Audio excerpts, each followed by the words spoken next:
Hi guys, so you're with me here in this beautiful fall day. And what bike are we riding today? Well, this bike is a weirdie. So if you watch my channel, you've seen this bike once before. Maybe twice actually. But I think I've only done one review of it. And so this is the new 2024 Honda Goldwing. Okay, before you start typing in your keyboards, it is not. What do you think it is? If you've never seen it on my show, what is this bike? Are we sure it's not a Goldwing? It's too small. The answer, of course, is right here. DN01. So the DN01 was only made from 2008 to 2010. It only survived about 2 years. In fact, it was so expensive at the time, it was over $15,000 after the first reviews came out. It was so expensive that dealerships gave it a nickname. Do not order one. Because $15,000 was a lot of money back then for what you get on this bike. So what do you get? Well, you actually get 2 disc brakes, dual discs. It looks like 6 pistons. I could be wrong. 3 on each side. See that? That's anti-lock braking. That's ABS on a 2009 machine for the price. Water cooled.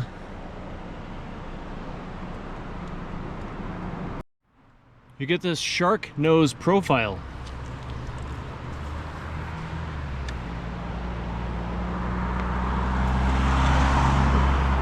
Now this bike came with a windshield that basically just scooped straight back.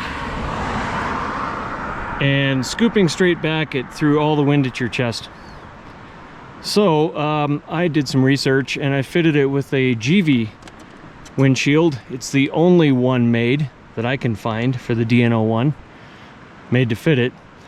And even then, it didn't quite fit it. As you can see, my plastic is bulging out because I need to trim a piece of the windshield so that the plastic has room to snap in. But they tried. Now the thing about it is, if you're short, this windshield is perfect. If you're 5'10", like most of us, and here I hear your screams, I'm not 5'10". All right, fine. Anyway, it gives you all the wind into your helmet, right here, right into your face. And I mean all the wind, not just Colorado wind, but Wyoming wind and even some from New Mexico goes right into your helmet and makes it very noisy. So that's a downside. But the original windshield was even worse. Maybe it didn't shuffle all the wind into your helmet, but it shuffled it onto your chest, blowing you back in the seat. And the seat never had much of a backrest. In fact, I've had to put one of these pads on it. Now, if you have owned enough motorcycles over the course of your life, you have bought a pad like this. And it actually does make a difference. It actually does a pretty good job on this bike of keeping you from sinking all the way to the seat pan. And added a battery tender. So was the DN01 a good bike or a bad bike? Is that why it only lasted 2 years? Because it really sucked? No, it didn't really suck. It depends what you're after. It's not a touring bike. As I recall, the most amount of weight you're supposed to put on it is like 312 pounds.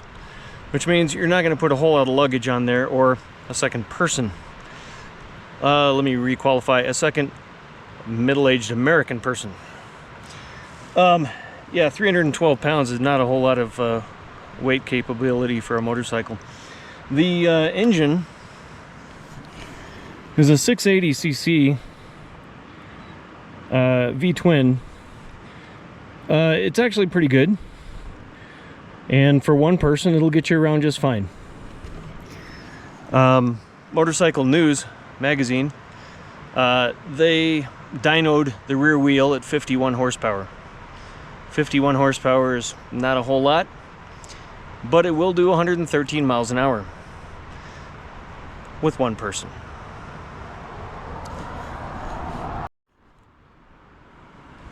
So next to the engine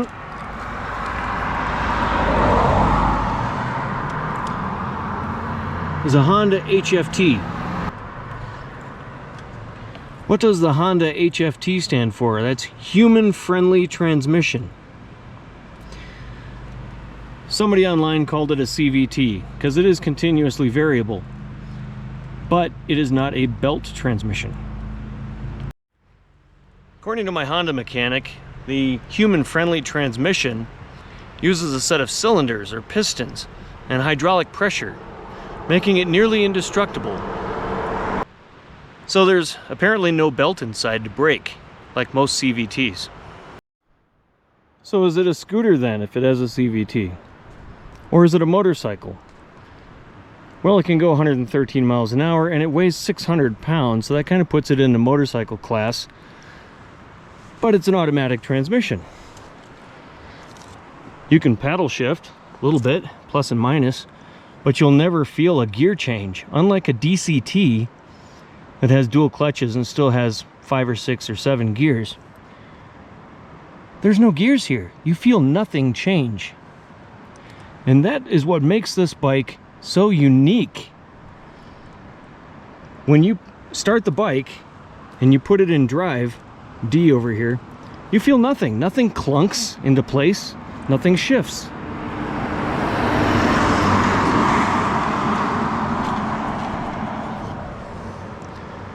That is why we have this bike. It's the only one like it that I know of. Okay, sometimes the traffic here is pretty cool.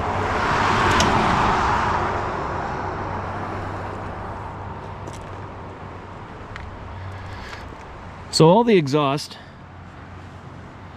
is on the right side of the bike, which makes your right leg feel a little bit of the heat. They have it shielded pretty well, but you're still going to feel a little heat on your ankle. So what body style is this? I mean, it looks kind of like a sport bike or a ski-doo with wheels. Well, it's not a sport tourer because it can't handle 2 people, and it didn't come with any luggage. I added that bag on the back for the missus. This is her bike after all. What a weird machine, right? It handles like a ski-doo. It's so low to the ground, you just move your hips to fling it around corners. And you'd swear that you're rooster-tailing water all over the people behind you, because it does. It handles and looks. Check out these handlebars. Where do you mount your phone? Well, that wasn't a problem in 2009 much. I'd have to see a Ski-Doo, but I'm willing to bet the handlebars are somewhat similar, even though Ski-Doo is its own brand, not made by Honda. It has a 4-gallon tank, just under. The bike weighs about 600 pounds, just under. Top speed was marked at 113, not by me. Haven't been that bold yet.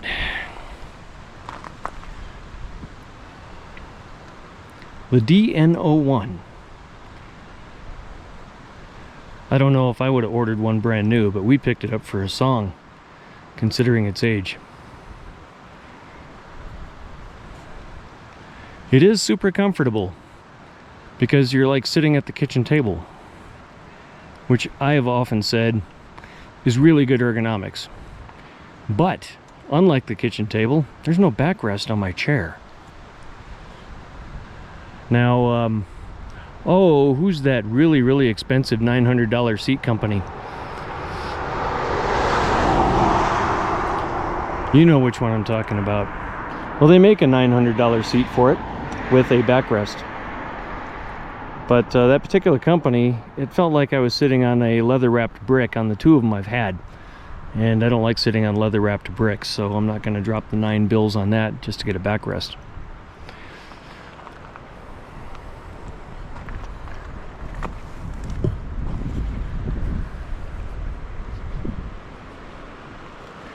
Something else that needs mentioning here. So like we said, it was an uber expensive bike when it came out.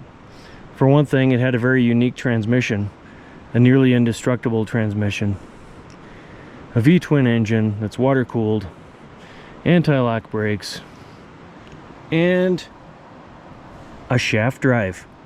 That's right, no chain to maintain, a shaft drive.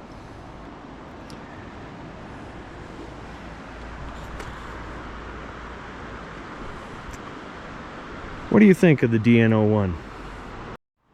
So, a bummer part of the DN01, besides its price tag, was what little you got. So you didn't get any luggage, no place to put anything really. You don't have any cruise control, so it's not a long ride bike. At least they gave you a fuel gauge.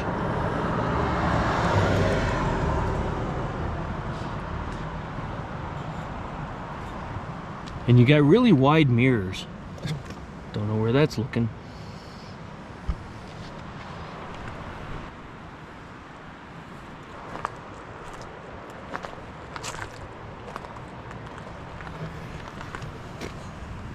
Well, there's one standout thing with this bike too.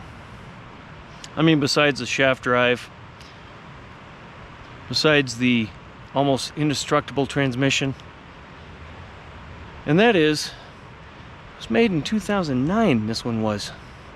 2009, and people almost get into accidents looking at it going, what the hell is that thing? I've been asked if it's an electric bike because they figure it's that new.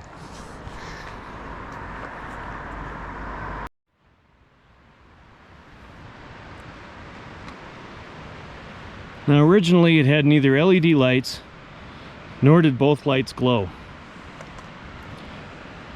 Now we replaced both bulbs with LEDs. And when you turn the brights on, both lights glow.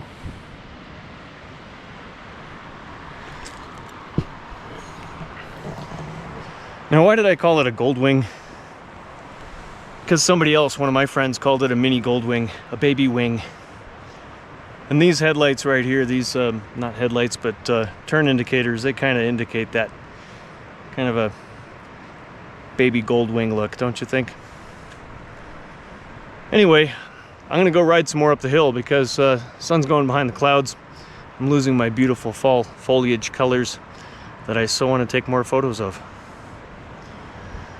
Anyway, leave your comments below if you have one of these, or if you'd like one. Thanks for watching.